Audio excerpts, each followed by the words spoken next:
BNN was on the go with Whit Watson. We are on the go at the First Responders Recreation Center, the multipurpose fields here. As you probably know, soccer is the most popular sport on the planet.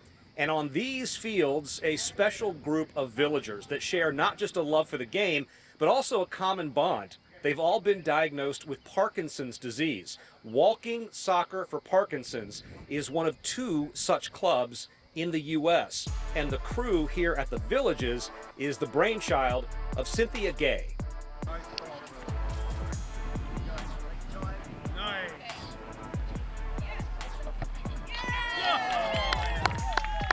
Well, I had an idea. I had read about Walking Soccer for Parkinson's because there are 28 teams of Walking Soccer for Parkinson's in the UK and only 1 in the United States at a neurological institute in California.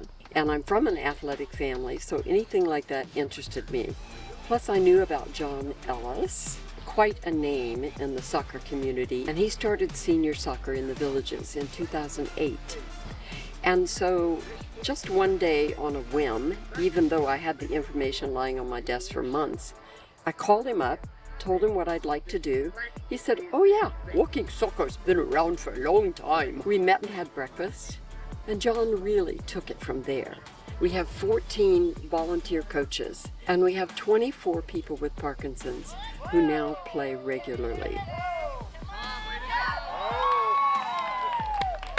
Usually what happens, they're a little shy about their abilities, and they say they're just going to come watch.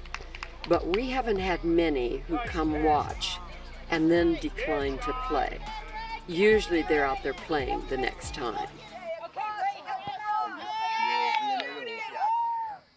Now, Cynthia points out that there were several Walking Soccer with Parkinson's clubs in the UK, but really nothing to go on here in the US when she had this idea. So she asked for help, and she got it from a soccer legend, and that's Coach John Ellis.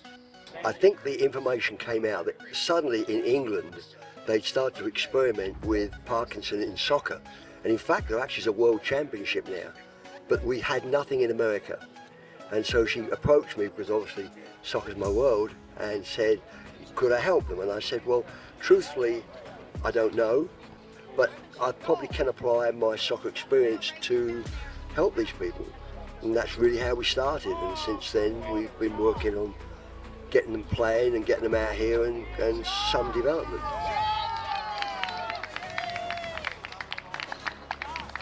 They don't run, they walk.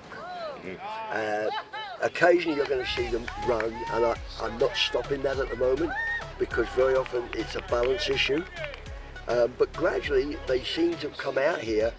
For them, instead of sitting at home in a chair reading a book, they're now coming out, they're socialising, they're getting exercise, and I think they're enjoying the event. What we have found is that a game like soccer, the ball, I guess, is a distractive exercise. So because they're actually focusing more on the ball, it helps them to relax in their mind and helps in the coordination. That's a layman's approach, but that's how I approached it. It's always nice when you can introduce people to what I believe to be a wonderful game. And the great thing about soccer is the player makes all the decisions. Too many sports, players do what they're told, not in soccer. In soccer, they make all the decisions. What we do is to help create the situations for them to make those decisions. And that seems to be a value to people with Parkinson. You hear that enthusiasm from the coach, John Ellis. If his name sounds familiar, his daughter, Jill Ellis, has won 2 World Cups as the head coach of the U.S. women's national team. Thanks a lot for joining us on the go, and keep an eye out. You never know, we may show up at your next activity here in the Villages.